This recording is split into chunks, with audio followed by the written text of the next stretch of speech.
Ano yan? Kawayan? Binabad sa planggana? Ano gagawin niya dyan?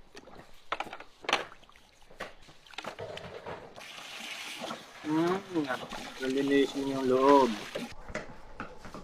Nilawan pa niya, oh. Nalit sa mga pininturahan. Ano yan? Kanin?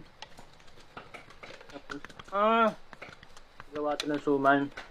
Suman to. Kakaibang pang-prepare ng paggawa ng suman sa kawayan nilalagay. Mga idol, nilagay ng pandan. Tama, pandan yan yung sa taas.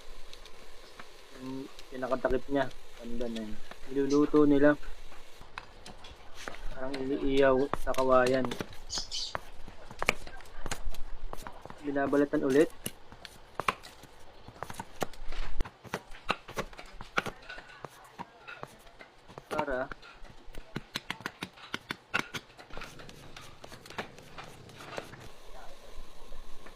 Para mabilis balatan. Wow, sarap na na.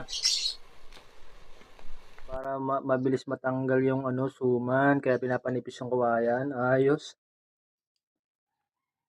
Galing ah. Saan kayang bansa yan?